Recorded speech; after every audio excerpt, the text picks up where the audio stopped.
What's a disturbing thing you spotted in a friend's partner that made you realize there was something off about them? I had a friend who dated an FC Dallas soccer player. Naturally, I was already skeptical. He was a foreign professional athlete. He claimed to be from Uruguay and said the girl in his profile picture was an ex he was still very good friends with. Because of that, he refused to change the photo. He would get mad if she even asked and acted like she was trying to control him. After months of watching this train wreck, his manager came into town to stay with him. During this time, 4 weeks, he wouldn't see her and said it was rude to have people over while he had company. The only time he saw her during that period was at a hotel he booked for them. Obvious, right? Wrong. She was skeptical, but not fully convinced. One night, after helping me pack, we went to dinner with my mom and told her the story. Since bro was out of town for a game and we happened to be very close to his apartment, I decided we should squash this and find out who was really staying there. My mother agreed to knock on the door to see who answered. She knocks.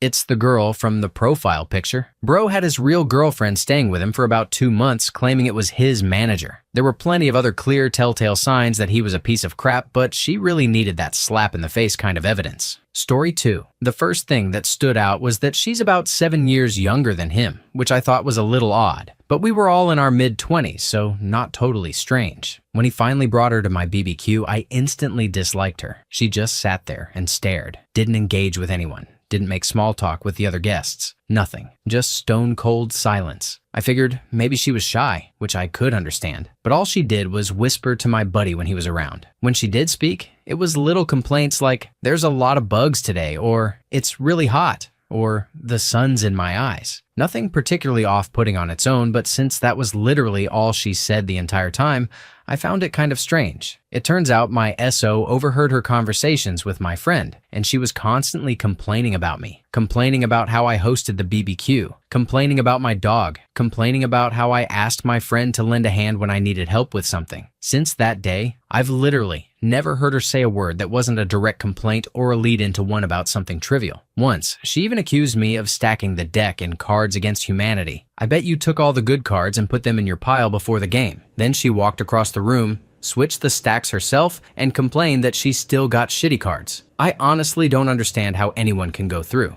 life never being pleased with anything. My SO has the right mindset and just ignores her. Couldn't care less whether she's happy or not. But to me, it's like nails on a chalkboard. It really only bothers me and one other person in our friend group. Most people dislike her for other reasons, like the fact that she's making my friend miserable. It's almost worse than a major flaw because it's so specific to my experience that I can't really vent about it to anyone. They just say, "What do you care if she's happy? Just ignore her." So I sit there and listen to her bish about everything for hours on end, like some little fun vacuum. "This pasta is too watery. Why is this music so loud? Can't we go to a better bar?" I hate my job. That waiter was so rude. Just a constant stream of little complaints. It's maddening. Story 3. The first time I met her girlfriend at our place, she barely even acknowledged our existence. I got an off vibe from the start. Later, she complained because my friend was at our place when we had planned to make a big dinner for a few of us. This woman stopped by, and since we're decent people, we asked if she was hungry. Without saying yes or anything at all, she just dug into the food and shoved half of what we'd been cooking all afternoon down her throat. The second she finished, she got up, grabbed my friend by the arm, right in the middle of a conversation, and demanded that she wanted to leave. So they had to go now. At that point, I fully hated this inconsiderate piece of crap. I brought these things up a few times, saying I didn't think she treated her very well, but my friend always made excuses. She was just in a rush, or she had a lot on her mind that day. What really made me flip was when her childhood friend was visiting, and this woman literally told her girlfriend, my friend, who she supposedly loved very much, that she didn't want to waste her time meeting her friends because she didn't care about that. Seriously, what the heck? I went on a full rant to my friend about how I couldn't stand her girlfriend, how she was treating her like crap, and how she was manipulating her. I made it clear I had absolutely no interest in hanging out if that woman was going to be around. Sadly, our friendship slowly started to fade after that. This girl used to be such a happy, loving, bubbly, and inspiring person in every aspect.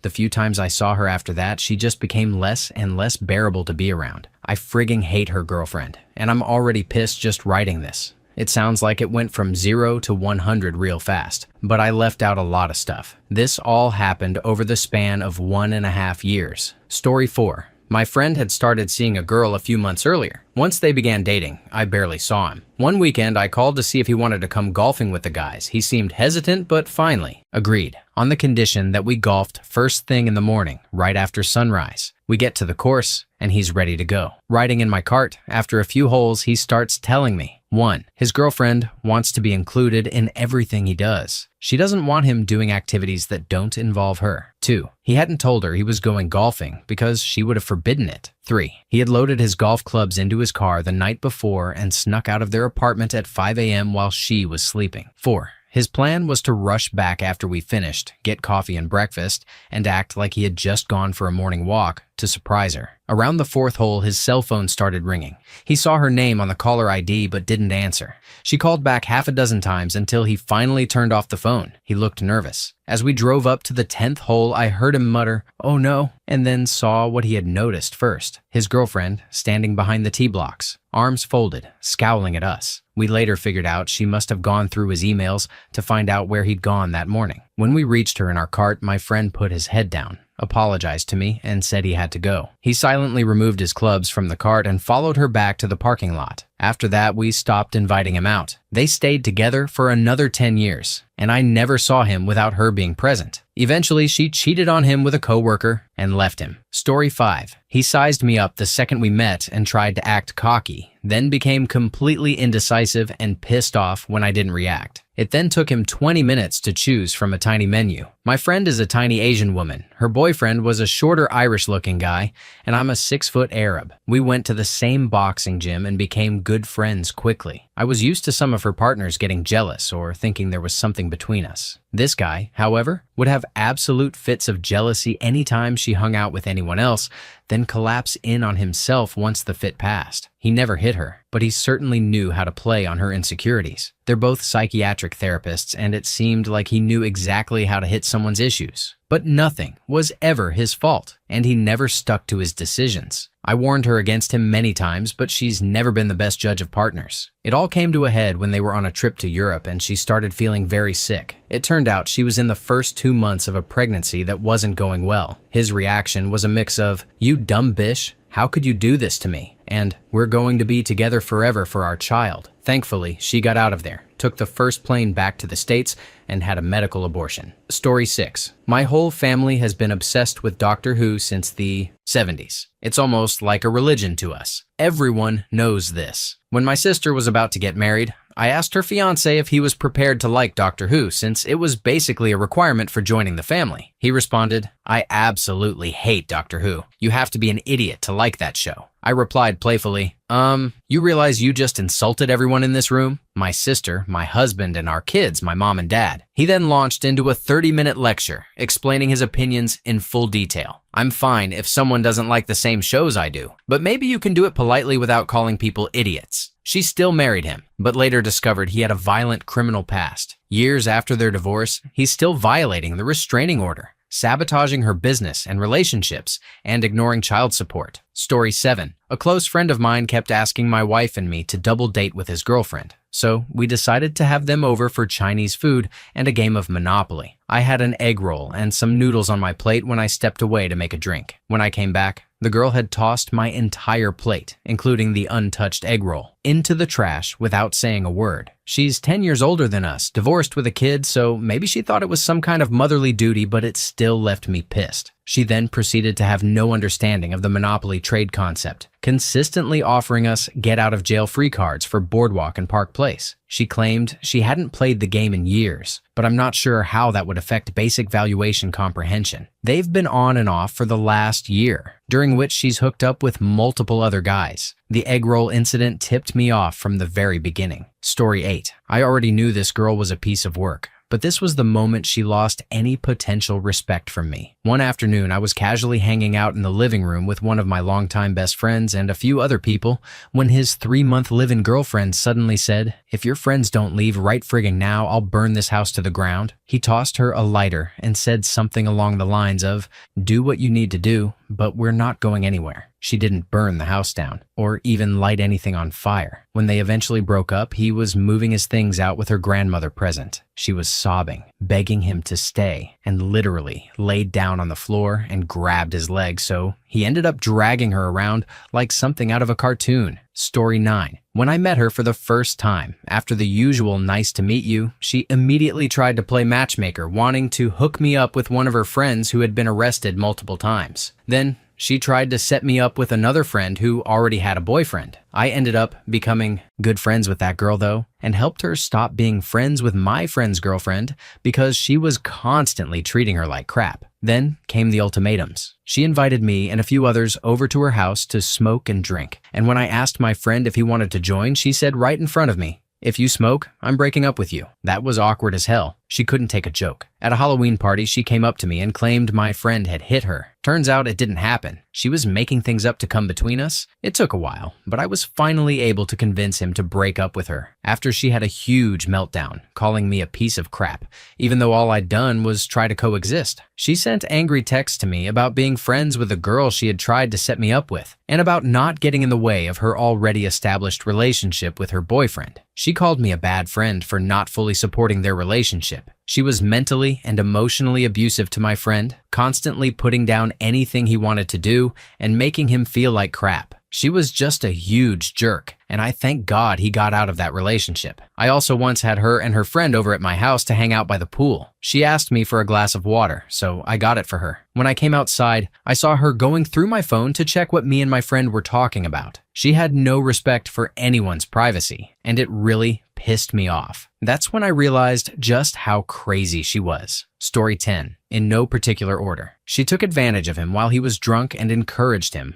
unwillingly, to get her pregnant. This was when they were barely dating and at a time in my friend's life when he was far from ready to be a dad. She made him have a destination wedding where, from his side, only his parents were able to attend. It was basically 300 of her friends and family plus his parents. I was asked to be best man but didn't attend because it would have cost almost $8,000 for my family to go between flights, hotels, car rental, and other expenses. She once chased their postal carrier down the street. My friend didn't even know about this after a package she ordered via UPS wasn't delivered. One time, when we were visiting them, my friend and I went out to pick up food for dinner. She called him. He put her on speaker in the car, hysterically sobbing that she had to go to the bathroom, to the point that he had to yell at her to snap the hell out of it. She frequently hides in the bedroom sleeping all day when visiting his parents, who are some of the nicest people on earth. She's also done this when visiting our house. She makes him cut up her food at meals in the presence of others. My friend is an awesome, laid-back human, but he's a career pothead and just lets all this roll off his back. My friend, if you're reading this, I haven't had the balls to say it to you, but this is why we rarely talk anymore. I hope you and your son can get away from this psychopath before she damages him. Story 11. I've had a friend since kindergarten.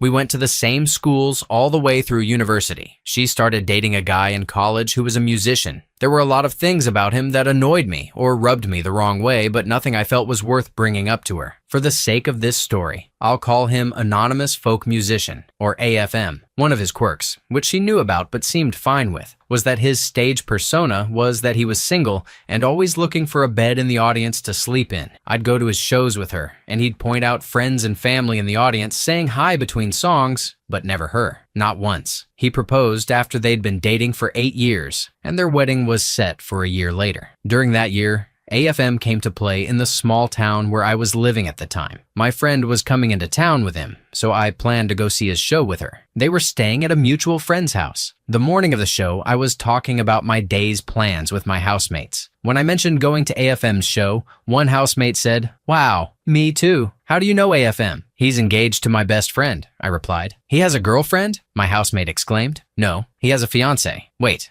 how do you know AFM?" "We met at Burning Man, and I really didn't get the impression he had a girlfriend." That sounded like the red flag I'd been waiting for. I just needed more. "What do you mean by that?" I asked. But the conversation had gone in the wrong order. He tried to backtrack and wouldn't give me anything I could use to warn her. We all awkwardly watched his show that night. 6 months later, as the wedding date approached, he broke up with her about 6 weeks before the wedding. I was really relieved. She's been happily married to a genuinely likable guy for several years now. I'm so glad she didn't marry her college sweetheart. I knew it was a bad match, but I never had the evidence I would have needed to change her mind. Story 12. An old buddy of mine got a new girlfriend, Tia, and he was so excited about it. He wasn't the type to really have a girlfriend, so when a girl was interested in him, he got attached super easily. He was definitely codependent, which wasn't healthy, but what he got he certainly didn't deserve. He wouldn't tell us much about her, only that she was a bombshell and that he was crazy about her. When the rest of us met her, something just didn't feel right. She was younger, dressed overly scantily, and was very flirty with everyone. As time went on, we watched him buy her everything and provide for her and her autistic son, while she did sweet screw all. He'd take her on trips, and at one point even paid for breast implants because she wasn't as perky as she used to be. Needless to say, she didn't do much research and went for the discount boob job. I was always cautious around her because something seemed off. I couldn't put my finger on it, but I felt like she was using him and kept my distance. We tried to casually bring it up to our buddy, but he would get super defensive because he was so deeply obsessed with her. Fast forward, we're all at a big party and my then girlfriend was out of the country. I saw an old friend I hadn't seen in about a year, and she was elated to see me. There were 1 or 2 photos of us together, laughing and drinking. When my girlfriend got home, Tia told her that I was all over my friend and insisted we must have hooked up. Nothing could have been further from the truth. Although my girlfriend knew it wasn't true, Tia kept pressing the matter and showing her the photos, leaving that little shred of doubt in the back of her mind. I absolutely hated her for that lie. Anyway, they end up getting married. About 6 months in, when everything seemed perfect, he gets a call from her saying, "I'm leaving you. Bye." He rushes home to find the apartment completely cleared out. She's gone, leaving basically nothing besides his clothes and a few pieces of furniture. His credit cards are maxed out, the bank accounts are drained, and she won't pick up her phone. A few days later, her phone is disconnected. She has just vanished. He's in complete shock and obviously calls the police. They can't do much, as he can't prove she stole anything without taking her to court. After months of investigation, he finds out she was having an affair with another man, falsely told him my buddy was abusing her, he wasn't, and had a white knight help her move everything as soon as he left for work. The thing we eventually found out was that she did the exact same thing with my buddy. He had helped her quickly move out of another guy's place who was abusing her. He also discovered she had done this 3 or 4 times before, and he even tracked down some of these guys. All of their stories were almost identical. It was sickening. He never got anything back. She got off, but thankfully he was able to rebuild himself. He's now engaged to a woman who seems much more normal and lives overseas with him. A few years later, Tia popped up on Facebook. I couldn't resist messaging her a picture where her terribly fake chest was almost completely exposed in a tiny bikini, and I wrote, "Every day when you look in the mirror, I want you to think of this message and how disgusting you are as a person. Just as sad as those tits that look like grapefruit stuffed into old tube socks stapled to your chest." She probably dismissed it, but I truly hope one day she has a moment of self-reflection and realizes her chest is more like an old, worn-out set of speed bags dangling from a string. F you, Tia. Story 13. He was 37 and she was 22. He had been pursuing her since she was 18. He confessed his love for her the moment she turned 18 and would constantly blame her for when he started smoking or drinking too much. I was pretty concerned. Once they finally started dating, he wouldn't look at or talk to any of us when she was around. He focused entirely on her, and if we tried to engage him, he got testy. He would even get angry at her for spending time with me. Because I'm a bisexual woman, he was convinced she was going to leave him for me, despite her being straight. That said, he did make sure to tell her that I had a nice figure and was very pretty. He was off. They broke up, thank God. Story 14. I hate about half of my friends' significant others, so this is perfect. One of my friend's girlfriends used to hit on me constantly through Instagram and Snapchat. She ended up cheating on my friend 3 or more times. They broke up, dated other people, and then left those people to get back together. Shortly after they reunited, my friend's dad passed away unexpectedly. Just weeks later, her girlfriend broke up with her on the actual day of her dad's funeral. Who does that? Another friend was in a long-distance relationship where their girlfriend would force them to drop anything they were doing to Skype with her. If they didn't, she would throw massive tantrums. When they finally broke up, the girlfriend threatened to harm herself and sent graphic photos of her to my friend. It's been 6 or 7 years and about 4 girlfriends later, and she still messages them, claiming they're the love of her life. The most recent one, my friend has been with this guy for 4 years. I've always been kind of neutral about him. We don't have many shared interests, and his personality is very mild, I guess, but I've always tolerated him. About a year ago, I found out he had created an OkCupid and a Tinder account and was talking to girls his girlfriend had been friends with in the past. I ended up being the one to show her the screenshots. She was understandably very upset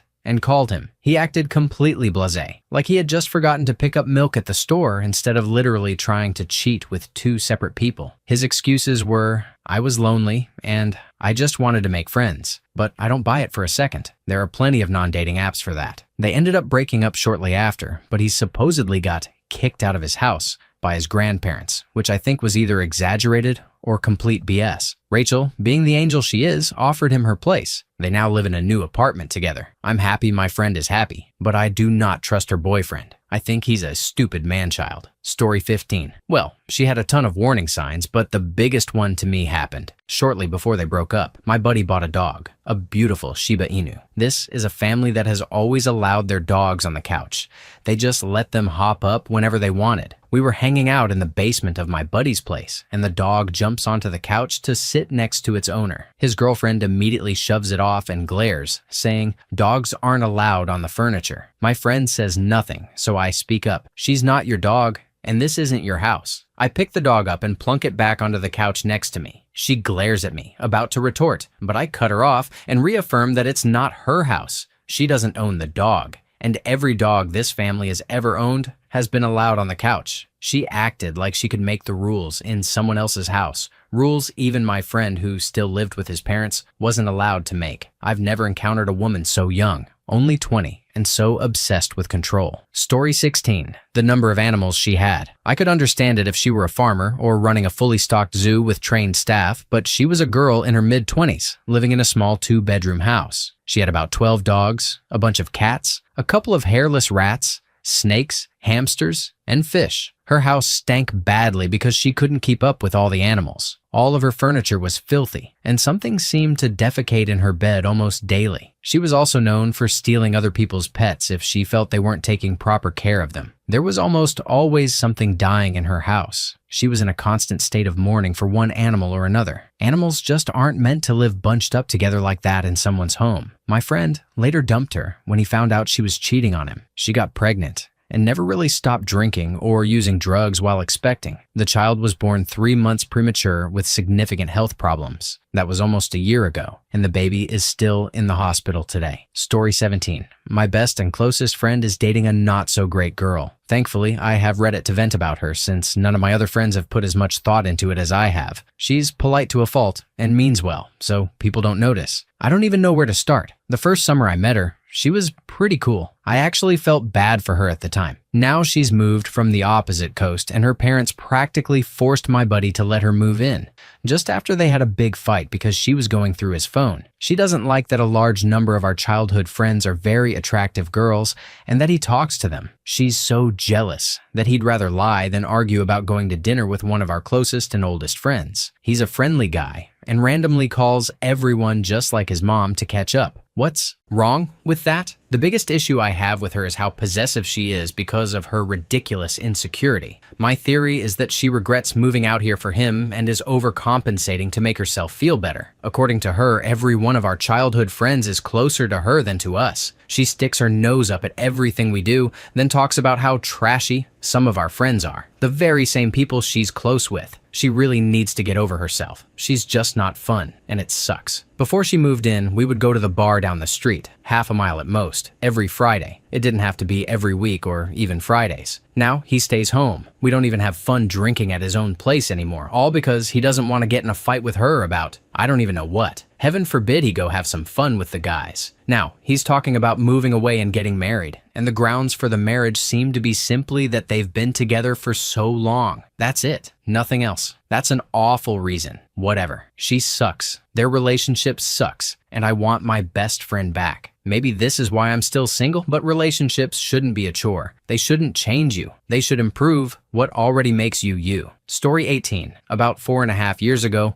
my best friend and her boyfriend invited me and my now SO to dinner at a house they were house sitting. Everything was fine. The alcohol was flowing, and I was getting brave enough to flirt a little with my love interest. Good times. I went to the bathroom for 2 minutes, and when I came back, my SO was sitting stunned in a chair with a bloodied face and a ripped shirt. My best friend's boyfriend was beyond wasted and got angry at my SO for telling him he didn't have to put the dogs in the kennel because they were fine and not bothering anyone. My SO is the nicest person on the planet, so it wasn't said in a bad way, but he didn't like someone telling him what to do, so he started punching the hell out of my SO. We left immediately. My best friend told her boyfriend that if something like that ever happened again, she would leave him. He apologized to my SO and now avoids us as much as possible because he's ashamed. About 8 months later, my SO and I started dating, and my best friend married that a-hole 2 years after the incident. Story 19. My best friend of about 10 years at the time, still my best friend now, and I lived in the same college town, 1,000 miles from home. Moving so far from our families really solidified our friendship. We are both very close to our families, and being away was hard, so we relied on each other a lot. Let's call him Ben. Ben had fought for and lost a long-term relationship. He had been planning to propose in the summer, but she ended things, not well, in July. Come December, on opening night for Star Wars Episode 7, Myself and All. His roommates and friends assumed he was still grieving. I went over to his apartment early, as his roommate and I had promised to dress up in costume for the premiere. Someone had told me he'd gone to pick someone up from the airport. 20 minutes before we were set to leave, he showed up with a girl from the last town he had lived in before moving, someone he'd never mentioned, and she was all over him. It was really strange, having one of his roommates whisper to the rest of us what was going on.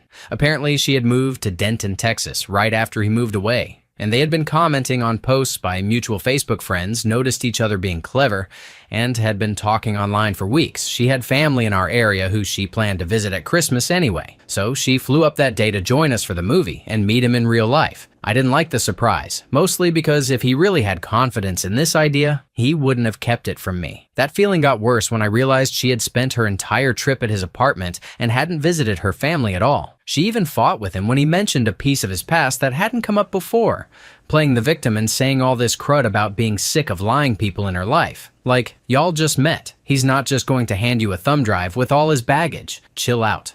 They started a long-distance relationship, and he spent thousands of dollars over the course of a few months flying back and forth to Texas, sending her flowers and gifts, and even helping pay to fix her car. She lost her mind roughly every 2 months, breaking up with him and making him feel awful, only to guilt him into taking her back, usually within 3 days. Ben is a good guy, doesn't drink or smoke, isn't being intimate until marriage. The whole neighborly good guy package.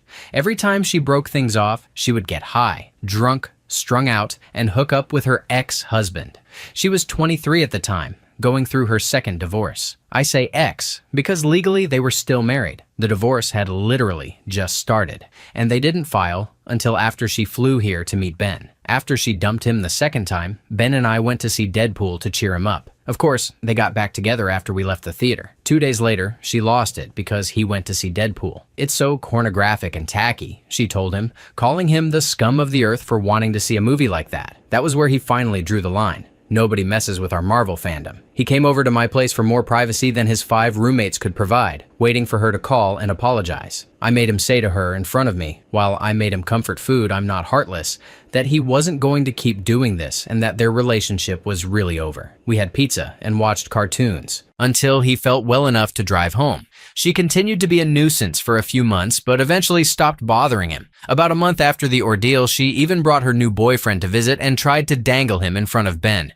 attempting to use Ben to cheat on the poor guy. Ben liked him and warned him what had happened, recommending that he not be too trusting of her. Story 20. He gets mad at her for basically living her life without him. A couple of years ago, when we went out for New Year's, she got drunk and he just got furious. He texts me to make sure she is handling her alcohol and to keep an eye on her, and it's always in a controlling way. She's also 20 years old and he's 18. They basically don't live separate lives. It's quite pathetic. He almost forbade her from going on a football trip with her team last year because she had to share a bed with another girl. She is straight, by the way, but she made one comment about having a girl crush on a celebrity, and he flipped, saying he doesn't want a relationship with a bi girl he cannot trust. There was also a time he got furious because a guy's name in her phone had 2 emojis next to it and his didn't. Yes, I know. My friend and this guy kissed once years ago and are barely friends, but these emojis made her boyfriend lose it. There's a lot more than that, but he is the most insecure and controlling guy ever, and somehow they've been together for nearly 5 years. Story 21. None of her friends liked him. We all thought he was an idiot and socially awkward. He had no friends beyond his immediate family, and they were way too close. The few times he opened his mouth, he proved we were right, usually saying something stupid, rude, or offensive. He's also extraordinarily unattractive. There were reasons she married him, which I always assumed stemmed from deep-seated insecurities from growing up. Her immediate family didn't hold back, but I think her friends tried to be supportive,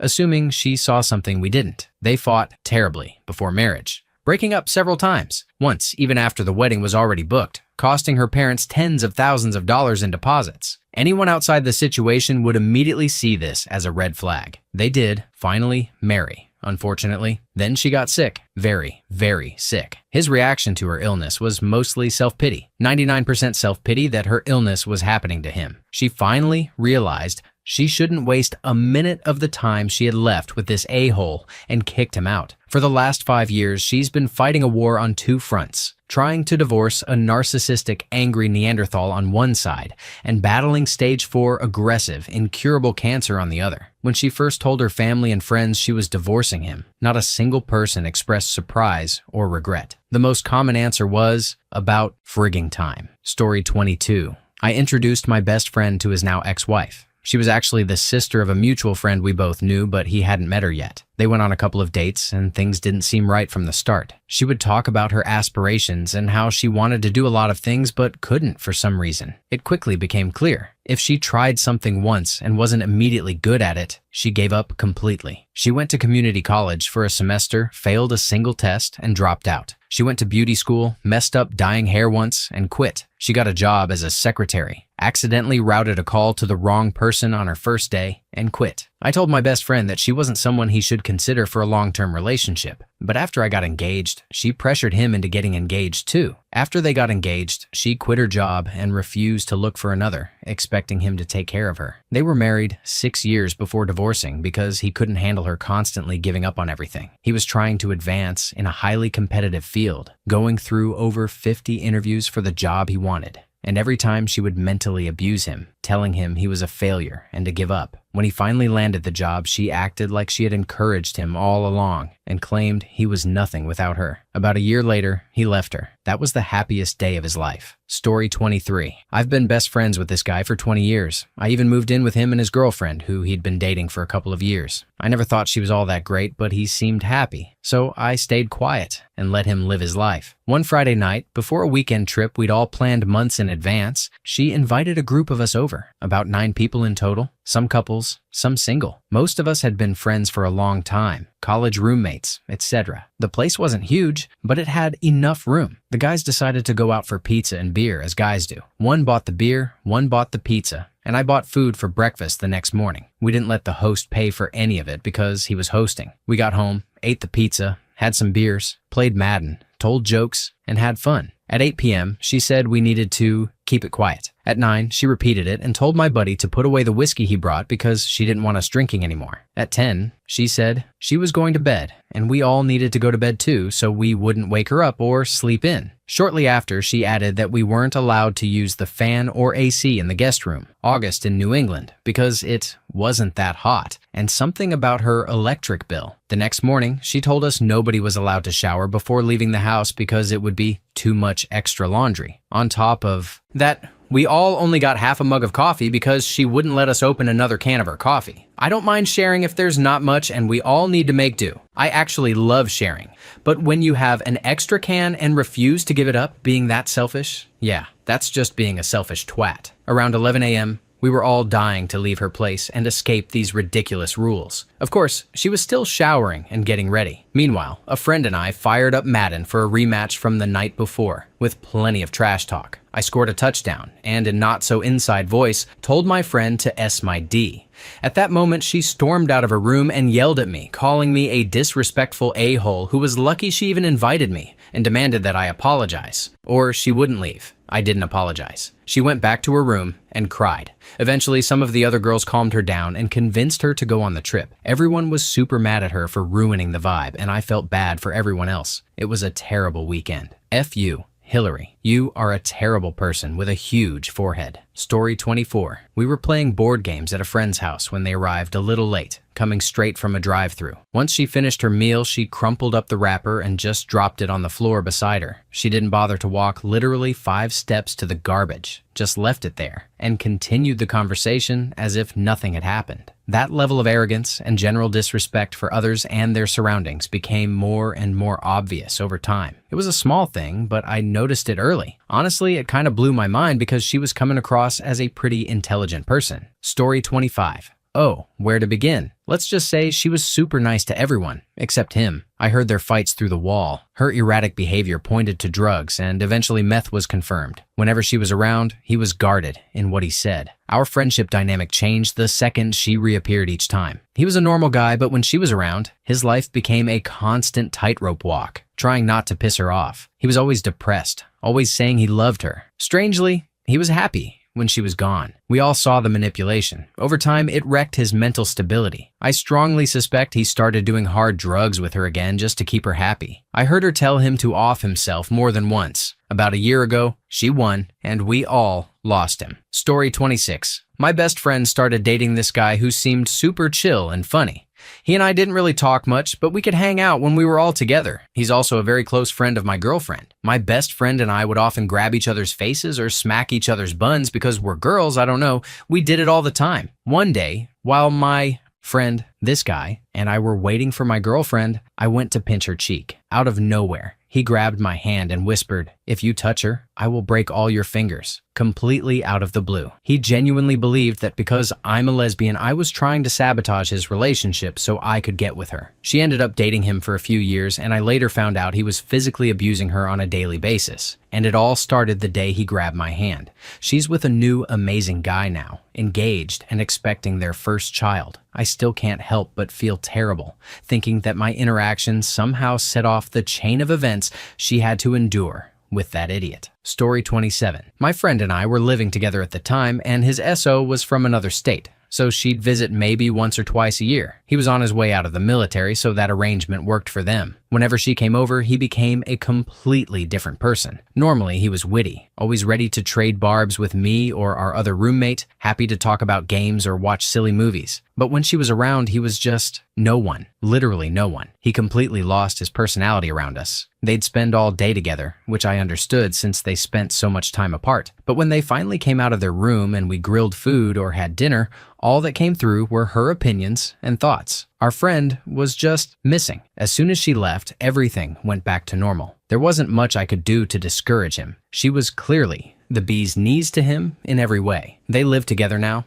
have a daughter, and we talk occasionally over Google Hangouts for our bi-weekly RPG, but he barely responds to Facebook posts or interacts with us much anymore. I guess that's just the distance, but it's still kind of sad. Story 28. Not a friend, but my brother's girlfriend. There were a number of things that made me strongly opposed to their relationship.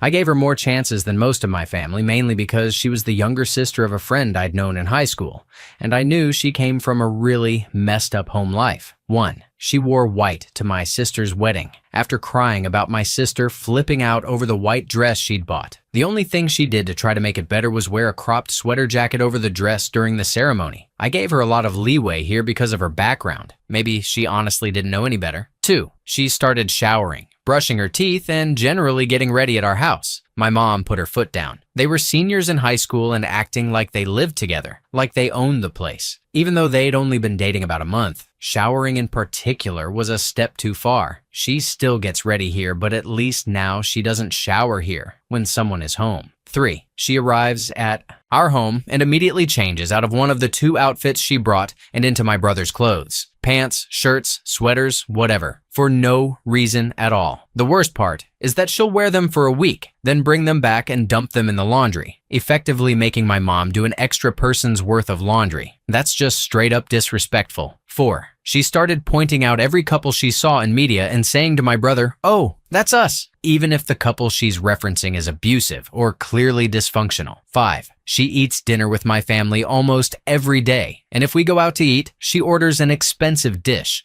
often with a side, and then barely eats any of it. Frequently, she'll throw away the main dish and only eat the side. 6. She straddled my brother from behind and gave him a disgustingly inappropriate back massage under his shirt while on the living room floor with both my sister and me in the room. 7. She lies about the most ridiculous things, even when we know they're not true. For example, one day she claimed she only ate one piece of her MOD pizza because she's allergic to tomatoes. A. She has eaten there with us before and happily finished her food. B. She goes with us for pizza all the time. C. She constantly talks about how her favorite home meal is cheese ravioli with tomato-based sauce. If she didn't want pizza, she shouldn't have ordered it. For context, we chose Maudie's despite her openly asking to get more expensive food because we wanted pizza. We hadn't invited her to eat with us, and my brother never asks if my mom is okay accommodating her. She expects us to plan our meals entirely around her. There were several other little things that wore on me over time, but the one I absolutely could not ignore was that she was mean to my dog when I got him as a puppy, and she even dragged my brother into being mean to him as well. I have a mini schnauzer, and he's fantastically behaved. Always has been, but he was still a puppy at the time. First, she couldn't stop complaining that she wanted a boy instead of a girl dog. Who cares? He's my dog, not hers. Then she constantly whined about him chewing her things. He was teething and chews everyone's stuff. If she picked it up,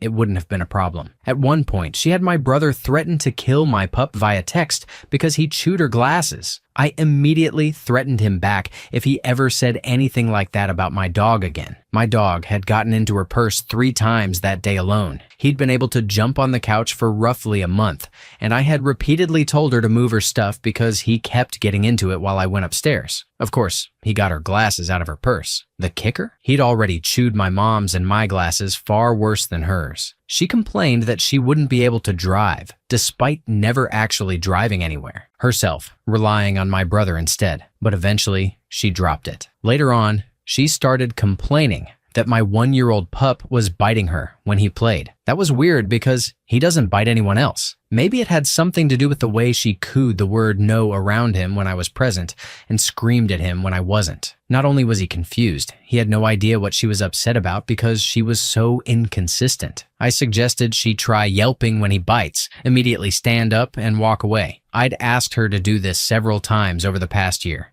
She dismissed it as stupid. I even told her to Google it. Any puppy training guide will tell you the same thing. We politely argued about it, but she later took to Twitter to passive-aggressively complain, not knowing I'd see, that your dog shouldn't be biting anyone, no matter how I react or treat him. It took all my energy not to reply with a long message explaining that if she's going to be around a puppy in training, she should respect the owner's wishes. My dog doesn't bite just anyone. He only play bites her. I brought it up to my brother, and he got defensive. I ended up screaming at him that I didn't care what her home life was like. She couldn't freeload at our house and interfere with my dog's training. If they weren't going to respect my rules, she wasn't welcome around him. At the time, my dog could have suffered consequences because she was too self-absorbed to behave like a grown adult. She was 19. I was 22. My brother stopped bringing her around for a few months. When she started coming by again, for the first few weeks, she didn't even acknowledge my dog. Surprise? My dog stopped play biting her entirely. Now she's constantly cooing over my dog, kissing him and calling him her good boy. My dog loves everyone, so of course he's nice to her, but he's definitely not nearly as affectionate as he used to be, perhaps having picked up on my immediate anger whenever she's in the room.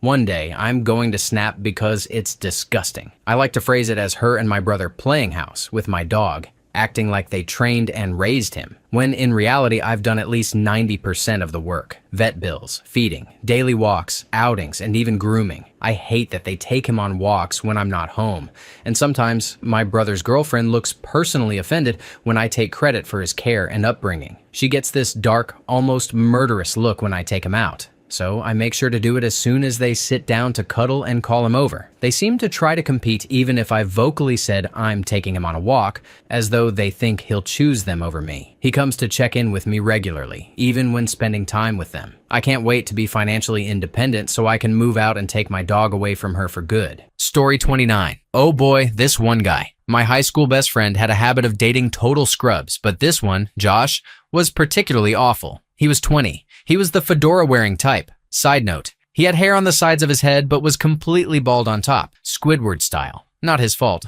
but it definitely added to his character. This story is easiest told in list format. We were sitting in my best friend's living room when she and Josh got into a fight in front of both me and her mother, which resulted in him throwing a pen at her face. She ran to her room crying, and we were flabbergasted. He insulted and picked apart pretty much everything I was into in typical neckbeard fashion. He followed my best friend and me to my house on his bike one day because he didn't trust her. He stole her undies, wore it, and never returned it. After one of their breakups, she had to go over to his aunt's house, where he lived, while he was at work at Walmart to recover all of her stolen clothings. It was a huge armful. Hilarious in retrospect, but creepy as hell at the time. There were lots of little things, constantly putting her down, throwing things, criticizing her friends, especially me, and forbidding her from doing anything without him. On several occasions, he refused to leave Bestie's house when her mother told him to go, and he became super stalky after each breakup. Fun side note, he was incapable of using the toilet with his clothes on, so he would completely strip in Bestie's room, dash across the hallway, and do his business. The toilet was often broken, and only Bestie could flush it, so she would go in afterward and flush for him. I just used the other bathroom like a sane person. Anyway, this is already long-winded, and I'm sure there's a lot I don't remember. You're a piece of crap, Josh. Wherever you are. Story 30. My sister's now second ex-husband. First time we met was when my wife and I went out to dinner with them. They had just started dating, and this was the meet my family stage of their relationship. He ordered first, which isn't proper, and then chastised her for choosing something over the limit they had discussed. She changed her order, literally. Just $1 less on the menu. My mouth dropped. I was shocked because my sister is in her 50s, a registered nurse who makes good money, divorced for several years, and an established independent woman. My wife and I ordered whatever we wanted, and he made a big deal about picking up the check. I insisted on leaving the tip in cash to help the server. We met again a few weeks later and agreed I would pick up the tab, sort of an every other meal thing. He ordered a T-bone, several drinks, and a dessert to go, but didn't offer to cover the tip.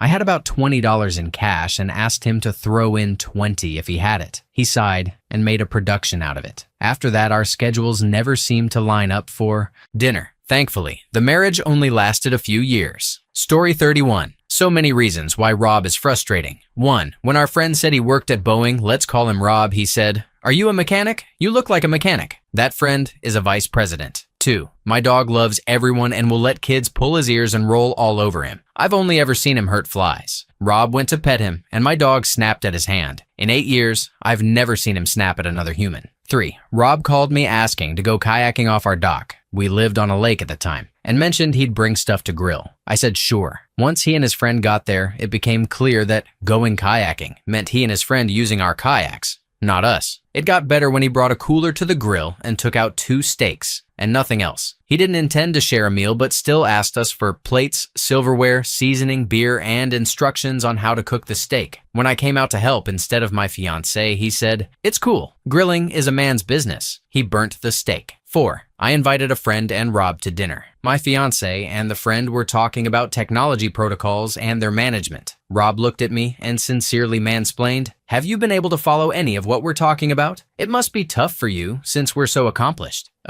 Not as hard as keeping a straight face. 5. I was home alone one Friday night when he called saying he was in the area and asked if he could drop by. I said sure, and the doorbell immediately rang. Apparently, he had parked sketchily up on the road, walked down my super long driveway, crossed our dark porch, and then called me. It turned out he was taking his neighbor, a hot girl in booty shorts, out for a spin in his friend's sports car. They had apparently outrun the cops and wanted to hide for a few minutes while they passed. While he was hiding on my porch telling me this story, he seemed to forget the car was bright red and parked on the side of the road. Frigging Rob. The sexist psychopath. Story 32. My cousin called me one day to ask me to be her bridesmaid, which was the first I'd heard of her being engaged. I assumed it was her boyfriend, but apparently she had dumped him, found a new guy, and got engaged after just 30 days. I was wary about it, but I told her I'd be happy to be her bridesmaid. Well, he came from a privileged background, had never worked a day in his life, and had zero motivation to do so. That immediately set off alarm bells for me. After they got married, she started making good money as a loan officer. Meanwhile, he bounced from job to job, car salesman, and other random gigs. While she was struggling to make ends meet with the new house and the baby, he was spending money on a 1,000-channel subscription, $90 tap-out t-shirts,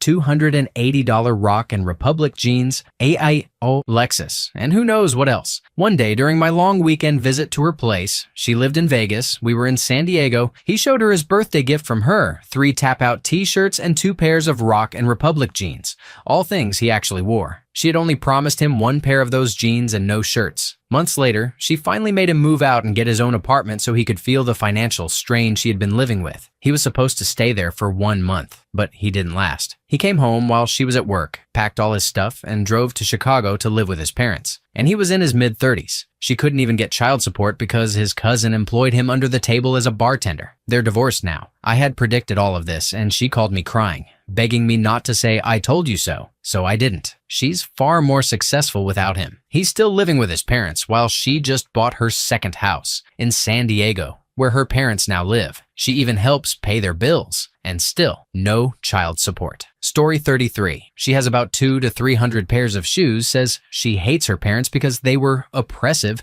and want her to be home after a few days. She's around 22, I think. Yet she lets her dad buy her everything and likes to be called princess. She's also slow, just not very bright. I don't know what he sees in her, but they've been together a long time. I won't judge too harshly as she doesn't treat him poorly, isn't rude, and doesn't have any crazy issues. She's just very unique, I guess. Story 34. He completely lost it when he found out she was still friends with the first guy she ever slept with. I use the word friends loosely. At this point, they just have the same friend group but rarely spend time together or talk. They're just acquaintances who happen to lose their V cards to each other. Every time our friend group got together, he would get upset with her for being in the same room as this guy. He started coming over more and more just to stare at everyone, even when the guy wasn't there. After about a year of dating, he initiated a break, then asked to resume their relationship about 3 months later. Someone told her that he had used their break to sleep with as many people as possible to catch up to her body count. She broke up with him,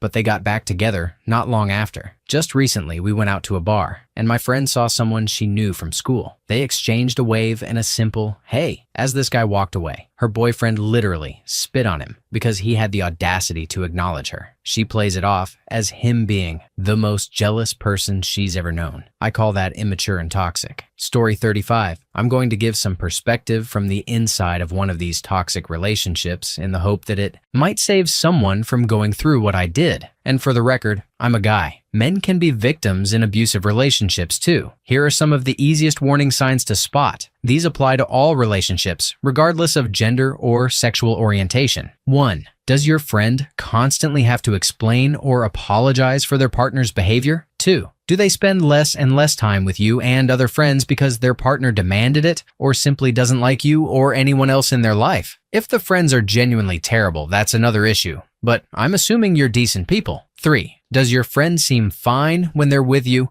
but become noticeably nervous, withdrawn, or depressed when their partner is around? 4. When they talk about their partner in glowing terms, do they seem glassy-eyed, like they're trying to convince themselves? Does it sound rehearsed or coached? Alternatively, have they ever casually mentioned a strange behavior or demand when alone with you? That can be them quietly voicing concern. 5. Has your friend's partner ever subtly flirted with you or blatantly hit on you or someone you know while still dating your friend? 6. Do you catch the partner in repeated lies, both big and small? 7. When you're around both of them, does your friend seem overly attentive, like the partner is in charge and your friend is a nervous servant? 8. Watch their eyes. Do they look down a lot or only look at their partner when they're together? 9. Does the partner denigrate, bully, or talk down to or about your friend in front of others? I could go on, but if the answer is yes to any of these, your friend might be in an abusive relationship. My story. My ex-wife was the kind of person with a huge and completely irrational insecurity about other women. It didn't matter their age or attractiveness.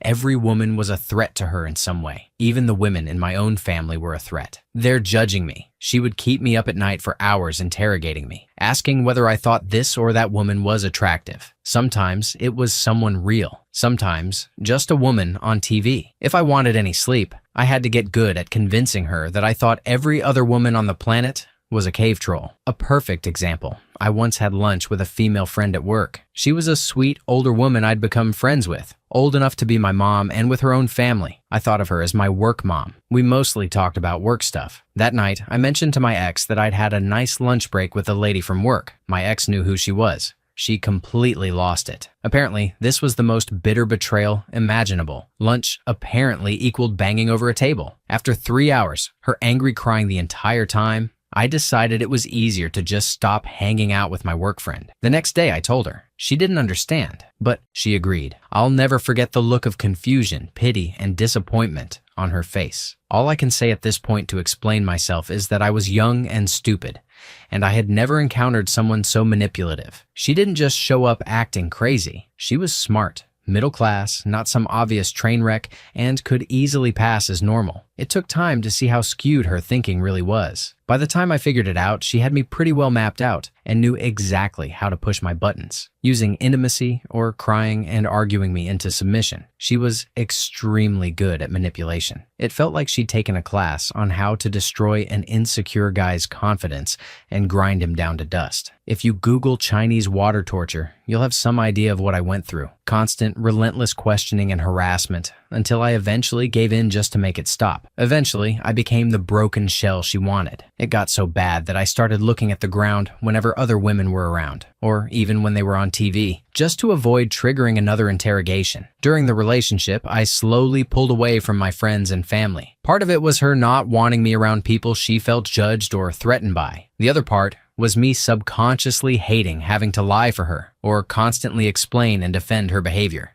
It felt easier to isolate myself than to face everyone else. Over time, I became cut off from everyone who cared about me. The constant mental abuse, isolation, and harassment pushed me to the edge. For the last year or so, I was on the verge of ending it all. I barely spoke at all. Here's the fun part. After several years of this, after she'd thoroughly broken my will and isolated me, I guess I wasn't fun to play with anymore. So, predictably, she cheated on me several times before finally leaving for good. I didn't confirm it until after we were done, but she later admitted she'd slept with at least 3 other guys while we were either dating or married. Honestly, she did me a huge favor by leaving. She was like a cat that had lost interest in a dead mouse and wandered off to find new toys. She went to a party with her brother, hooked up with some guy, and never came home. I almost forgot. She left me with a permanent reminder of our time together. She gave me herpes. About a month into the relationship, I had my first outbreak. I got tested, and sure enough, it was the big H. When I confronted her, she broke down crying and claimed she'd been assayed on a date a few months before we met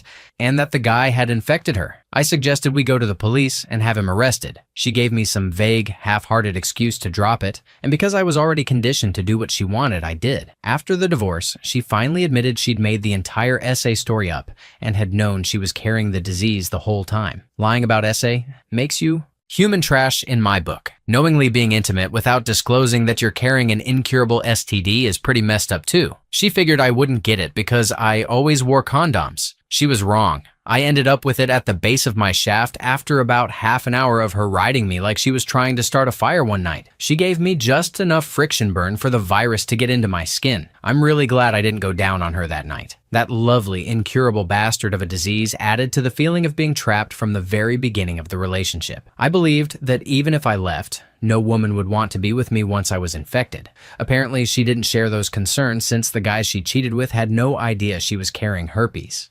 After she left, I collapsed into a disgusting, sappy, drunken mess for about 2 weeks. My boss was incredibly patient and drove me to and from work because I was basically drunk around the clock. I was working as a chef in a catering kitchen, but I was too screwed up to be relied on. So they stuck me on dish duty until I sobered up. After 2 weeks of being soaked in cheap vodka, I woke up one morning and realized I was better off without her. I snapped out of the stupor I'd been in and spent the next year rediscovering who I actually was and regretting who she'd temporarily turned me into. Almost 20 years later, I still cringe at the memory of the hollowed-out person I became for the sake of her ego and narcissism, and all the crap I did for her. She moved on almost immediately, like the day she left, and did the same thing to another guy, breaking him down too. I have no idea what she's doing now, and I sincerely hope I never find out. If someone you know is going through something like this, you may not be able to reason with them. Pushing too hard can drive them away. Be patient. You can ask gentle, leading questions to get them thinking, but tread carefully. If the partner catches on, they'll likely force your friend to cut ties with you. The good news is that these relationships almost always implode eventually, and when they do, your friend will need support, someone to help them pick up the pieces and remind them of who they were before the toxic relationship. If anything I've written sounds like your life, regardless of gender or orientation, please take this advice. Get out. The person you're with is not with you because they love you. They're with you because they can control you. That's it. They have freedom. You do not. Get out now. It will not get better. They will not treat you better. They will not suddenly trust you. They will never truly love you. A breakup may be disruptive and painful, but you will survive it. And you will be better, stronger, and smarter for having survived. Thank you for watching. If you enjoyed this video, be sure to give it a thumbs up, subscribe, and hit the bell icon so you never miss updates.